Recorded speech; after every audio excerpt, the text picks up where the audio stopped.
안녕하세요. 부천우리병원 정형외과 김동현입니다.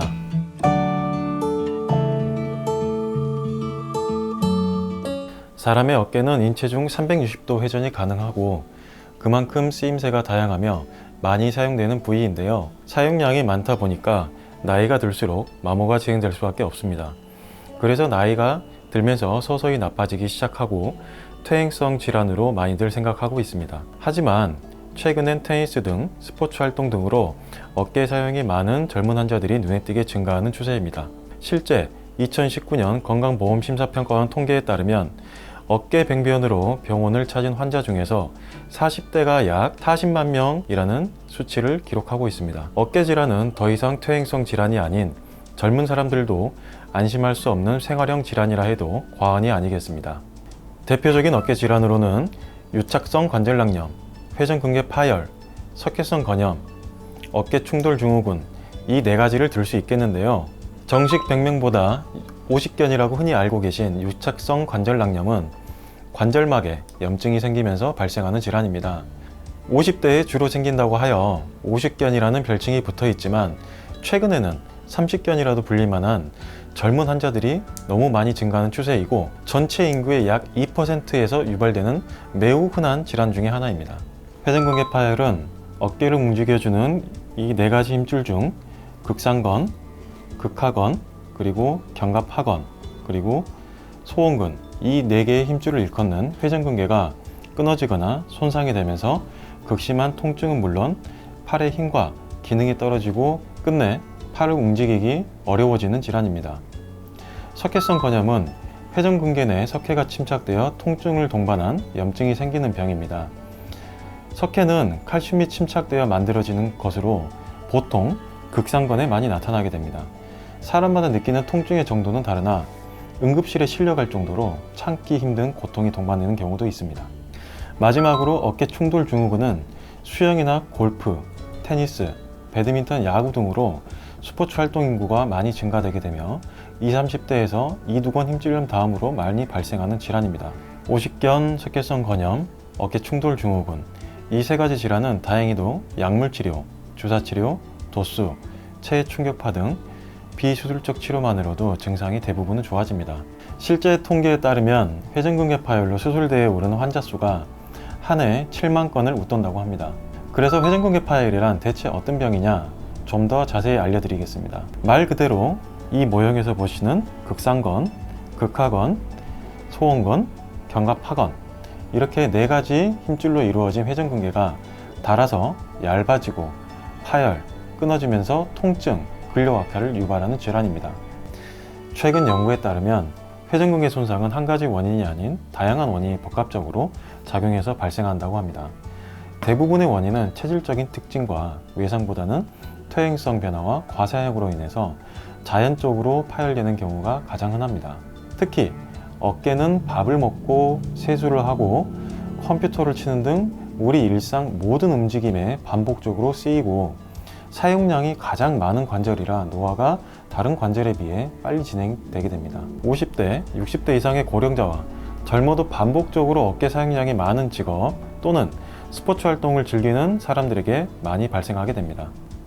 회전근개 파열의 증상은 첫 번째로 통증이 목에서부터 어깨 바깥쪽까지 연관돼서 나타날 수도 있습니다. 그리고 통증으로 인해 운동을 계속 할 수 없는 상태에 이르게 됩니다. 운동을 하거나 집에서 일을 할 때 어깨에 힘이 약해졌다는 증상을 호소하기도 합니다. 어깨 위로 팔을 올려서 활동을 하면 그 통증이 악화되게 됩니다. 어깨를 움직일 때 장작불이 탈 때 나는 소리와 같은 미세한 연발음이 나는 경우도 있습니다. 사고로 인해서 한 번에 많은 충격이 가해지는 경우가 아니라고 하면 하루아침에 회전근개가 갑자기 파열되는 경우는 드뭅니다. 그래서 어깨에 나타나는 이상 증상을 빠르게 파악하고 제대로 치료를 하게 되면 90% 이상에서는 수술을 하지 않고도 호전이 될 수 있는 질환이기도 합니다. 회전근개 파열과 오십견은 완전히 다른 질환입니다. 회전근개 파열에서 2차적으로 오십견이 동반되는 경우도 있겠지만 그렇지 않은 경우도 있습니다. 회전근개 파열은 어깨 힘줄이 찢어지는 것이고 오십견은 관절낭이 굳어지는 질환을 말합니다. 오십견은 굳어서 팔을 다른 사람이 도와줘도 들어 올리기가 힘들고 각도가 안 나오는 반면에 회전근개 파열은 통증이 있어도 팔을 들어 올릴 수 있는 게 가능하고 치료 방법도 완전히 다르게 됩니다.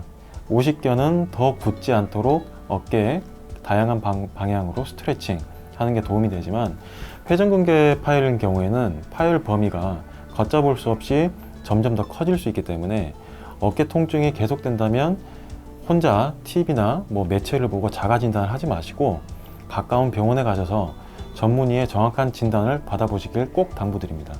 회전근개 파열은 20분 이내로 빠르게 진단이 가능합니다. 이 어깨 힘줄들은 엑스레이로는 안 보이기 때문에 초음파나 정밀 MRI 검사를 통해서 진단을 하게 되는데요. 초음파는 sul자에 따라 정확도가 들쑥날쑥하기 때문에 파열이 의심되면 MRI를 촬영해서 진단하는 것이 가장 확실한 방법이라고 할 수 있습니다.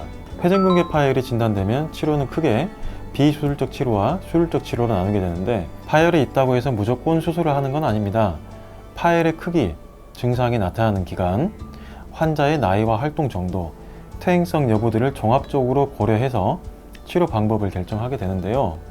비수술적 치료로는 주사치료, 그리고 힘줄의 근력을 강화하는 재활 물리치료가 있습니다.